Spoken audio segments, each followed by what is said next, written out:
श्रोताबंधु साहित्य संस्कृति चिंतन यूट्यूब चैनल को आपण मानकु मु स्वागत करुच्ची। आज आमे एमिति जणे भावप्रवण कवि को सुनिबा जे झरापत्र रे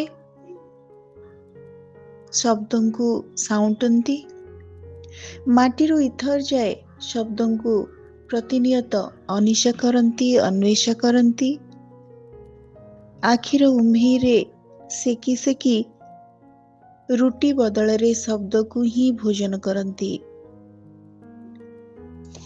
कवि मनोरंजन पाणिग्राही पाटल रंगर शब्दों को नहीं तांकर एक सुंदर कविता संकलन। आज पाटल रंगर शब्द कविता संकलनस्थ तांकर किछि कविता आपण मानक उद्देश्य रे मु उपस्थापन करुछि। कवि मनोरंजन पाणिग्राही से एकाधार रे जणे गाल्पिक औपन्यासिक कवि तथा जणे समाज संस्कारकारी व्यक्तित्व। तांकर सृजन रे रहिछि मुह दर्पण मृण्मय मुहूर्त रेणु रेणु बाली बन्नाली बन्नाली कविता लिखुथिबा पुओ बरम भल विजनता मोर दिने उई उत्सर्ग पृष्ठरे तमे समय हातरे खंडे रबर गर्भरे बढ़ुची कवितार भ्रूण 64 चित्र सुमंतर चित्र खातारे सूर्योदयर दृश्य जहाँकि एक तांकर एक गल्प संकलन स्वाति लग्न कथा एक जीवन भग्नांशर एहा उपन्यास। कवि मनोरंजन पाणिग्राही को तांकर सारस्वत कर्म निमंते मिलिछि राज्य युव सम्मान, मिलिछि दुर्गा माधव स्मृति पुरस्कार,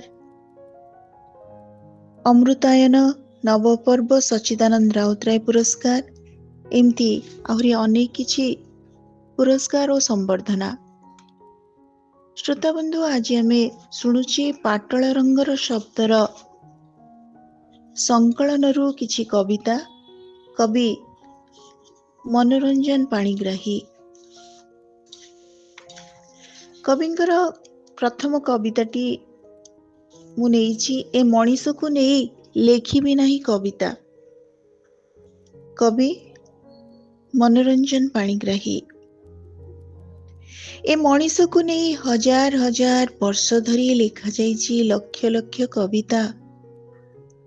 ए मनीष को नहीं हजार हजार वर्ष धरी लेखा जाइछि लक्ष लक्ष कविता। आदि मानव आदाम इव ठू एकविंश शताब्दीर चंद्र पागल मंगल पागल मनीष कवितारे गढ़ी सारिचंती निज निज घर। अथच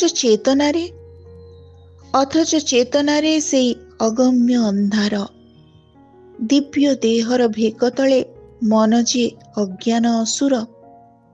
भाविबाकु कष्ट हुए इक्ष्वाकु वंशर राजा मनुंक आमे उत्तर पुरुष।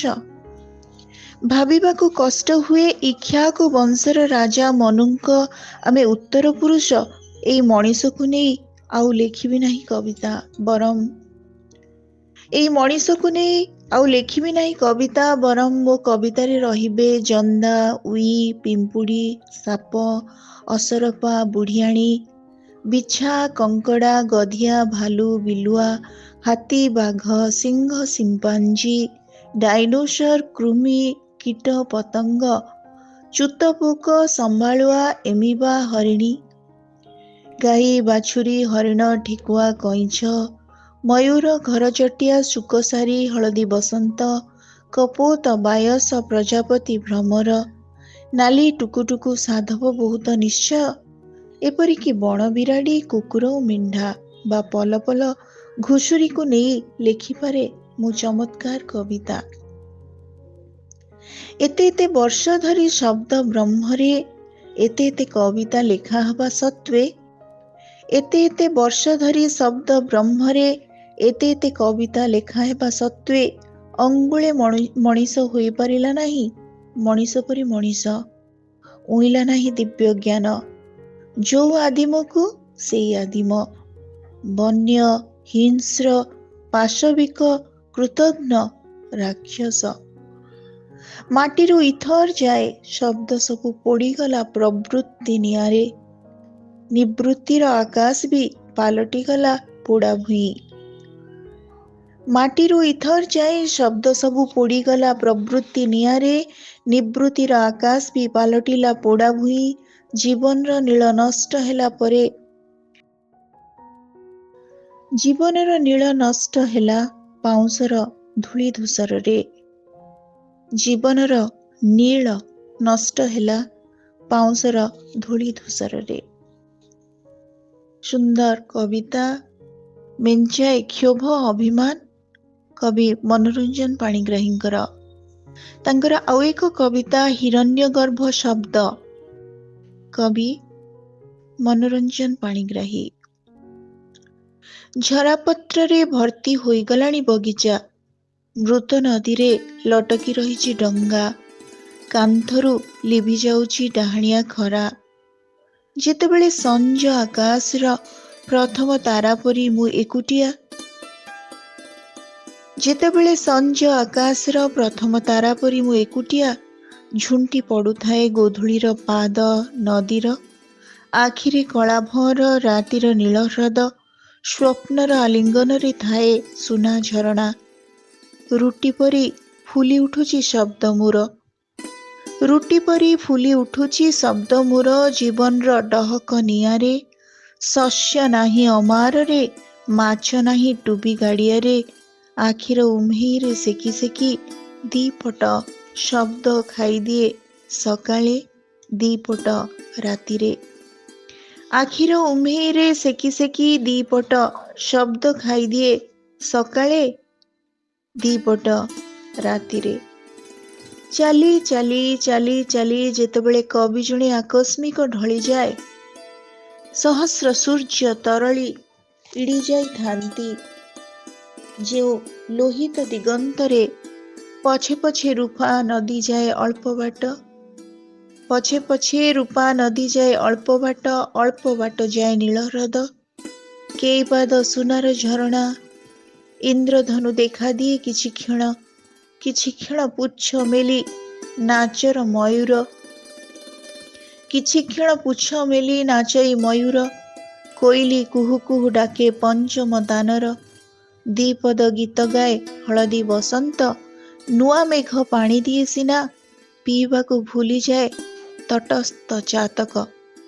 ଶେଷ ଯାଏ, ଶେଷ ଯାଏ ଛାଇ ପରି ସାଥି ଦିଏ କେବଳ କବିତା। ଶେଷ ଯାଏ ଛାଇ ପରି ସାଥି ଦିଏ କେବଳ କବିତା। ସାଥି ଦିଏ ହିରଣ୍ୟ ଗର୍ଭର ଶବ୍ଦ, ବ୍ରହ୍ମ ବଦଳର ସେଇ ନୀରବତା। ଶେଷ ଯାଏ ଛାଇ ପରି ସାଥି ଦିଏ କେବଳ କବିତା। ସାଥି ଦିଏ ହିରଣ୍ୟ ଗର୍ଭର ଶବ୍ଦ, ବ୍ରହ୍ମ ବଦଳର ସେଇ ନୀରବତା। ବ୍ରହ୍ମ ବଦଳର ସେଇ ନୀରବତା। ଖୁବ୍ ସୁନ୍ଦର କବିତା କବି ଶ୍ରୀଯୁକ୍ତ ମନୋରଞ୍ଜନ ପାଣିଗ୍ରାହୀଙ୍କର। ତାଙ୍କର ଆଉ ଏକ ଚମତ୍କାର କବିତା ମୁଁ ବାଛିଛି। କବିତାର ଶୀର୍ଷକ ହେଉଛି ଅଧା ଅଧୁରା। ଶବ୍ଦକୁ ଶବ୍ଦରେ ଯୋଡ଼ି ତଳକୁ ତଳ ଧାଡ଼ି ଧାଡ଼ି ବାକ୍ୟ ସିନା ଲେଖିଗଲି, ସେ କ'ଣ ହେଲା କି କବିତା? ଶବ୍ଦକୁ ଶବ୍ଦରେ ଯୋଡ଼ି ତଳକୁ ତଳ ଧାଡ଼ି ଧାଡ଼ି ବାକ୍ୟ ସିନା ଲେଖିଗଲି, ସେ କ'ଣ ହେଲା କି କବିତା? ଶବ୍ଦ ମାନିତ କଥା ଦେଇଥିଲେ, ଯୋଖି ହୋଇ ଜାକି ହୋଇ ଯୋଡ଼ି ଜାଉଳିରେ ଶ୍ୟାମଳ ରଙ୍ଗରେ ଫୁଟେଇବେ ଅନୁଭବର ତମାଳ ଲତା। ଶବ୍ଦ ମାନିତ କଥା ଦେଇଥିଲେ, ଯୋଖି ହେଇ ଜାକି ହୋଇ ଯୋଡ଼ି ଜାଉଳିରେ ଶ୍ୟାମଳ ରଙ୍ଗରେ ଫୁଟେଇବେ ଅନୁଭବର ତମାଳ ଲତା। ସେଇ ମୁହଁରେ ରାତି ସାରା ଲଣ୍ଠନରେ କେବେ ଜହ୍ନକୁ, କେବେ ମନକୁ, କେବେ ଯୌବନକୁ ଦିକ୍ ଦିକ୍ ଜାଳି ଲେଖିଗଲି ଅଧା ଅଧୁରା କିଛି ବାକ୍ୟ ସିନା। ସେ କବିତା କ'ଣ ଦେଇପାରିଲା? ସେ କବିତା କ'ଣ ଦେଇପାରିଲା ପଥିକକୁ ଗଛର ଛାଇ ପରି ମଧୁର ଆଶ୍ରୟ? ତୃଷିତକୁ ନଦୀ ପରି ଚଳେ ଶୀତଳ ପାନୀୟ। ଭୋକିଲାକୁ କ୍ଷେତ ପରି ମୁଠେ ଶାଗ ଭାତ କି ଟିପେ ଲୁଣ। ମୋ କବିତା ତ ପାଲଟି ଗଲା ଆଉ ଏକ ସୁନାର ହରିଣ। ସୁନାର ହରିଣ କେବେ ନଥିଲା କି କେବେ ସମ୍ଭବିବ ନାହିଁ। ସୁନାର ହରିଣ କେବେ ନଥିଲା କି କେବେ ସମ୍ଭବିବ ନାହିଁ। ଯାହା ଲାଗେ କବିତା କବିତା ତାହା ବୋଧେ ପ୍ରାରବ୍ଧର ଦରଲିଭା ଛାଇ। ତାହା ବୋଧେ ପ୍ରାରବ୍ଧର ଦରଲିଭା ଛାଇ। ଯାହା ଲାଗେ କବିତା କବିତା ତାହା ବୋଧେ ପ୍ରାରବ୍ଧର ତରଲିଭା ଛାଇ। খুব খুব চমৎকার কবিতা, সুন্দর কবিতা। କବିଙ୍କର ଆଉ ଏକ କବିତା, ମିଛ ଚିରଞ୍ଜୀବୀ ହେଉ। ମିଛ ଚିରଞ୍ଜୀବୀ ହେଉ। କବି ମନୋରଞ୍ଜନ ପାଣିଗ୍ରାହୀ। ତମର ହଳଦୀ ବସନ୍ତ ମିଛ ଯେ ସ୍ୱପ୍ନରେ ଆସେ ଉଡ଼ିଯାଏ ବି ସ୍ୱପ୍ନରେ। ତମର ସହସ୍ର SMS, 10,000 ମିନିଟ୍ର ମଧୁର ଆଳାପ, ମୋବାଇଲ ପରଦାରେ ତମ ରାଗରୁଷା ହସକାନ୍ଦ, ଗଭୀର ରାତିର ଟଚ୍ ସ୍କ୍ରିନ୍ ତମ ଚୁମା ଆଲିଙ୍ଗନ କ'ଣ ଦୂରେଇ ପାରିଛି ଦେହ ଭିତରର ଦୁଃଖ କି ଅଜଗରୀୟ କର୍ମକଷଣ? ତମ ଭଲ ପାଇବା ଏକ ସୁନ୍ଦର ମିଛ। ତମ ଭଲ ପାଇବା ଏକ ସୁନ୍ଦର ମିଛ। ତେବେ ସେ ମିଛ ମତେ ବଞ୍ଚେଇ ରଖିଛି ସାରା ଜୀବନ। ଦୁଃଖର ଦାବାନଳରେ ମୁଁ ତ କେବେଠୁ ପୋଡ଼ି ହୋଇସାରନ୍ତିଣି। ଦୁଃଖର ଦାବାନଳରେ ମୁଁ ତ କେବେଠୁ ପୋଡ଼ି ହୋଇସାରନ୍ତିଣି। ମୁଠାଏ ଅଙ୍ଗାର ପାଉଁଶ ଖରାଦିନର ରୌଦ୍ର ତାପରେ ମରିସାରନ୍ତିଣି। ଶୁଖିଲା ଭୂଇଁର ମନ୍ଦାଏ ଦୁବ ଘାସ ଖରାଦିନର ରୌଦ୍ର ତାପରେ ମରିସାରନ୍ତାଣି। ଶୁଖିଲା ଭୂଇଁର ମନ୍ଦାଏ ଦୁବ ଘାସ। ତମ ମିଛ ମୋ ସମୟକୁ କରିଛି ଆର୍ଦ୍ର କୋମଳ ଶୀତଳ ବଞ୍ଚିବା ପାଇଁ ବରାଭୟ। ତମ ମିଛ ମୋ ସମୟକୁ କରିଛି ଆର୍ଦ୍ର କୋମଳ ଶୀତଳ ବଞ୍ଚିବା ପାଇଁ ବରାଭୟ। ସେ ମିଛ ଚିରଞ୍ଜୀବୀ ହେଉ। ସେ ମିଛ ଚିରଞ୍ଜୀବୀ ହେଉ। ମହାରାଜା ପରୀକ୍ଷିତ ଅଭିଶପ୍ତ ଶପଥ ଦିନରେ ତକ୍ଷକ ଦଂଶିବ। ମୃତ୍ୟୁର ଭୟ ଦୂରେଇ ରଖିଲା ନୈମିଷାରଣ୍ୟରେ ଶୁକମୁନି ସମ୍ବାଦ। ସେ କାହାଣୀ ତ ମରିସାରି କେଉଁ କାଳୁ ପୋତି ହୋଇ ସାରିଥିଲା ମାଟିରେ। ଯାହା ଥିଲା କାହାଣୀର ଏକ ଦୀର୍ଘ ଲମ୍ବା ଛାଇ। ସେ ଛାଇ ଏବେ ବି ରଖିପାରେ ମୃତ୍ୟୁର ଭୟରୁ ଦୂରେଇ। ଛାଇ ହିଁ ତ ସତ୍ୟ। ଛାଇ ହିଁ ସତ୍ୟ, ମିଛ ଶିବ ଆଉ ଭୁଲ ମାନେ ହିଁ ଅତୀବ ସୁନ୍ଦର। ସତ୍ୟରେ କ'ଣ ଥାଏ? ସତ୍ୟରେ କ'ଣ ଥାଏ ବଞ୍ଚିବା ପାଇଁ ଏତେ ଟିକିଏ ଲୌହ ରକ୍ତସାର? ସତ୍ୟରେ ଥାଏ ସୂର୍ଯ୍ୟାସ୍ତ। ସତ୍ୟରେ ଥାଏ ସୂର୍ଯ୍ୟାସ୍ତ, ଥାଏ ଶ୍ୟାମଳ ମୃତ୍ୟୁ, ଥାଏ ଏକ ଦୀର୍ଘ ଦୀର୍ଘ ଶ୍ୱାସ। ମିଛ ହିଁ ବଞ୍ଚେଇ ରଖେ ବହୁ ବର୍ଣ୍ଣାଳୀରେ। ମିଛ ହିଁ ବଞ୍ଚେଇ ରଖେ ବହୁ ବର୍ଣ୍ଣାଳୀରେ। ସତ୍ୟ ଶିବ ସୁନ୍ଦରର ଏ ଅମୃତ ଜୀବନ। ସତ୍ୟ ଶିବ ସୁନ୍ଦରର ଏ ଅମୃତ ଜୀବନ। କି ସୁନ୍ଦର ଅନୁଭବ।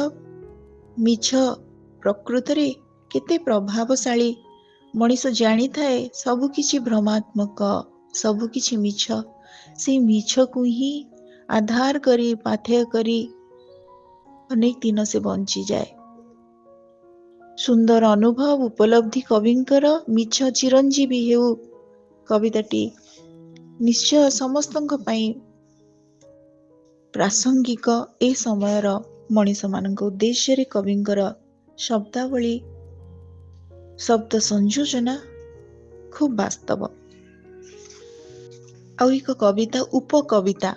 କବିତାର ଶୀର୍ଷକ ଉପକବିତା। କବି ମନୋରଞ୍ଜନ ପାଣିଗ୍ରାହୀ। ନଦୀରୁ ବହିଯାଏ ଶାଖା ନଦୀ। ଶାଖା ନଦୀ ଦି ଭାଗ ହୋଇ ନାଁ ବଦଳାଏ। ଉହାଡ଼ରେ ଥିବା ଉପନଦୀ କେବେ ଲାଜ ଲାଜ ଚାଲି, କେବେ ତରକା ଚାହାଣି ନିଜକୁ ଲୋଟେଇ ଦିଏ ବଡ଼ ନଦୀର ଉତ୍ତାଳ ସୁଅରେ। ନଦୀରୁ ନଦୀ, ନଦୀରୁ ନଦୀ, ଏମିତି ଏମିତି ନଦୀ ହୋଇଯାଏ ବାରୁଆଳି। କବିତାରୁ ଶାଖା କବିତା, ଶାଖାରୁ ଦି ଧାଡ଼ି ଅଲଗା ହୋଇ ପ୍ରଶାଖା କବିତା। ଓଠର ଛାଇ ତଳୁ ଲିଭି ଯାଉ ଯାଉ ଉପକବିତା ଆସି ଲେଖି ହୋଇଯାଏ ପ୍ରଥମ କବିତାର ତୃତୀୟ ପାରାଗ୍ରାଫରେ। କବିତାରୁ କବିତା, କବିତାରୁ କବିତା, ଏମିତି ଏମିତି କବିତା ହୋଇଯାଏ କାରୁବାକି। ନଦୀ ଶୁଖିଲା ପଡ଼ିଥାଏ, ଉପନଦୀର ଦି କୂଳ ଉଛୁଳି ଉଠୁଥାଏ ବନ୍ୟାରେ। କବିତା ଭୋଗୁଥାଏ ରକ୍ତହୀନତା, ଉପକବିତାର ଯୌବନ ଫାଟି ପଡ଼ୁଥାଏ ଅନୁଢା ଶବ୍ଦର ବଳିଲା ବଳିଲା ଦେହ, ଗଭୀର ନାଭି ଓ ତ୍ରିବଳି ରେଖାରେ। ଉପକବିତାର ଯୌବନ ଫାଟି ପଡ଼ୁଥାଏ ଅନୁଢା ଶବ୍ଦର ବଳିଲା ବଳିଲା ଦେହ, ଗଭୀର ନାଭି ଓ ତ୍ରିବଳି ରେଖାରେ। କବି ପ୍ରକୃତରେ ଜଣେ କବି କେବଳ କବିତା ଲେଖିଲେ ହୁଏ ନାହିଁ। କବିତାର ଯୋଉ ଭାବ, ଯୋଉ ଉଚ୍ଛ୍ୱାସ, ଯୋଉ ସ୍ୱତଃସ୍ଫୂର୍ତ୍ତତା, ତାହିଁ କବିକୁ ଶକ୍ତିଶାଳୀ କବିରେ ପରିଣତ କରେ। କବିଙ୍କର ଆମେ ଏଇଠି ଶେଷ କରିବା ଏବଂ ଶେଷ କବିତାଟି ହେଉଛି କେହି ଜଣେ ଅପେକ୍ଷା କରିଛି। କବି ଶ୍ରୀଯୁକ୍ତ ମନୋରଞ୍ଜନ ପାଣିଗ୍ରାହୀ। କେହି ଜଣେ ଅପେକ୍ଷା କରିଛି ନଈ କୂଳରେ, ଝରଣା ସୁଅରେ, ପ୍ରପାତ ପାଖରେ, ହ୍ରଦ ଓ ସମୁଦ୍ର ବେଳାରେ, ଝାଡ଼ ଜଙ୍ଗଲରେ, ଧାଡ଼ି ଧାଡ଼ି ପାହାଡ଼ ଶ୍ରେଣୀରେ। ଯିବି ବୋଲି କଥା ଦେଇଥିଲି, ଯିବି ବୋଲି କଥା ଦେଇଥିଲି, ଶିମିଳିପାଳ, ଭିତରକନିକା, ହୁକିଟୋଲା, ବରୁଣୀ, ଦେଓମାଳି, ଅଂଶୁପା, ତପ୍ତପାଣି, ସାତପଡ଼ା, କେରାଣ୍ଡିମାଳ, ସପ୍ତଶଯ୍ୟା, ସୋନପୁର କି ଚାନ୍ଦବାଲି, ଜିରା, ଜାଇଫୁଲ, ଡାଲଚିନି, ଅଳେଇଚ, ଗୋରଚିନା, ଗଜମୁକ୍ତା ଆଦି କଷା ମାଂସର ଭୋଜି ବାସ୍ନାରେ ମହକୁଛି ବଣସାରା। ପାଦ ଟଳମଳ, ବାଁ ଡାହାଣ ତରତର, ଦରଚିହ୍ନା ଲୋଭ, ଅଚିହ୍ନା ଲାଳସାରେ ତାଳି ମାରିଲେ ତରକି ଯାଉଥିବା ପ୍ରଜାପତିର ଛାଇ ପଛରେ। ଆକାଶରେ ଉଡ଼ିଗଲେ ଧାଡ଼ି ମାରି ପଲେ ଶବ୍ଦଙ୍କ ହଂସରାଳି, ଆକାଶରେ ଉଡ଼ିଗଲେ ଧାଡ଼ି ମାରି ପଲେ ଶବ୍ଦଙ୍କ ହଂସରାଳି, ସୁଗମ ସଙ୍ଗୀତ ଗାନ କଲେ ସବୁଜ ଓଠରେ ପତ୍ର ଓ ପତ୍ରାଳି। ଏଥର ପିକନିକରେ ଚର୍ବ୍ୟ, ଚୋଷ୍ୟ, ଲେହ୍ୟ, ପେୟ, ରୂପ, ରସ, ଗନ୍ଧ, ବର୍ଣ୍ଣ, ଦୃଶ୍ୟ, ଭାବ, ଶବ୍ଦ, ଅର୍ଥ, ଅଳଙ୍କାର, ସନ୍ଧି ଓ ସମାସ ସମସ୍ତଙ୍କ ପତ୍ରରେ ପଡ଼ିବ ବ୍ରହ୍ମ। ଅନ୍ନରୁ ସମ୍ଭବିବ ହଂସ, ହଂସରୁ ଅଣାକାର ରୂପ, ରୂପରୁ ନବରସ, ରସରୁ ଉପୁଜିବ କର୍ପୂର ଚନ୍ଦନ, ଷୋଡ଼ଶ ଉପଚାର, ଗନ୍ଧରୁ ଦିଶିବ ହେମବର୍ଣ୍ଣ, ବର୍ଣ୍ଣରୁ ସୃଜିବ ବର୍ଣ୍ଣମାଳା ଓ କବିତା, କବିତା ଓଠରୁ ସ୍ଫୁରିବ ନିବୁଜ ଭାବ ବିଜନତା। ଏଇ ଭିତରେ ଅପେକ୍ଷା କରିଥିବା ସେ ଜଣକ ହୁଏତ ଭୁଲି ଯାଇଥିବ କାହାକୁ ଅପେକ୍ଷା କରିଥିବାର କଥା, ଅବା ପାଲଟି ଯାଇଥିବ ବଣ ମଝିରେ ଗୋଟେ ସାବଜା ବନଲତା। ଏଇ ଭିତରେ ମୋର କେବଳ ଏଇ ହରିଣୀର ନାଭିରୁ କସ୍ତୁରୀ ନେଇ ଥାପିଦେବା କଥା ଆଉ ମୃଗୀର ନାଭିରେ, ଥାପିଦେବା କଥା ଆର ମୃଗୀର ନାଭିରେ ମଣିଷରୁ କ୍ରମଶଃ ପାଲଟି ଯାଇଥିବା ବାଘର ମୃତଦେହ ପଡ଼ିଥିବ ଝରଣାର ଆରକୂଳରେ। ରାତି ସାରା ରକ୍ତ ସ୍ନାନ କରି ଉଜ୍ଜ୍ୱଳ ଗୌରବ ବର୍ଣ୍ଣ ସୂର୍ଯ୍ୟ ଉଠି ଆସୁଥିବ ଏଇ କୂଳରେ। ରାତି ସାରା ରକ୍ତ ସ୍ନାନ କରି ଉଜ୍ଜ୍ୱଳ ଗୌରବର୍ଣ୍ଣ ସୂର୍ଯ୍ୟ ଉଠି ଆସୁଥିବ ଏଇ କୂଳରେ। କବି ଆଶାବାଦୀ। ମଣିଷର ରାକ୍ଷସୋଚିତ ମାନସିକତା, ତାର ପ୍ରବୃତ୍ତି, ତାକୁ ବଦଳେଇବାର ଆଶା ପୋଷଣ କରୁଛନ୍ତି, ତାକୁ ମଣିଷରେ ପରିଣତ କରିବେ। ବାଘର ମୃତଦେହକୁ ଝରଣାର ଆରକୂଳେ ପକେଇ ଦେଇ ସେ ଗୋଟେ ନୂତନ ସୂର୍ଯ୍ୟୋଦୟକୁ ଅପେକ୍ଷା କରିବେ। ମଣିଷ ଯେତେବେଳେ ପ୍ରକୃତରେ ମଣିଷରେ ପରିଣତ ହେବ। ଶ୍ରୋତା ବନ୍ଧୁ, ଆଜି ଆମେ ଜଣେ ଅତି ଗଭୀର ଚିନ୍ତନ ରଖୁଥିବା, ଭାବପ୍ରବଣ, ଉତ୍ତାଳ ଭାବନା ପୋଷଣ କରୁଥିବା ଭାବପ୍ରବଣ କବିଙ୍କୁ ଶୁଣୁଥିଲେ। କବି ଥିଲେ ମନୋରଞ୍ଜନ ପାଣିଗ୍ରାହୀ। ତାଙ୍କର କବିତା ସଂକଳନ ପାଟଳ ରଙ୍ଗର ଶବ୍ଦ, ସେଥିରୁ ଆମେ କିଛି କବିତା ଶୁଣିଲେ। ପରବର୍ତ୍ତୀ ସମୟରେ କବିଙ୍କର ଆଉ କିଛି କବିତା ଆପଣମାନଙ୍କୁ ନିଶ୍ଚୟ ଶୁଣେଇବି। ଖୁବ୍ ସମ୍ବେଦନଶୀଳ, ଉଚ୍ଚ କୋଟିର ବିଚାର ଚିନ୍ତନ ରଖୁଥିବା କବି ସେ। ଆଜିର ଏଇ ଅଡିଓଟି ଆପଣମାନଙ୍କୁ କେମିତି ଲାଗିଲା, ଆପଣମାନଙ୍କ ମତାମତ ଅପେକ୍ଷାରେ ରହୁଛି। ଧନ୍ୟବାଦ।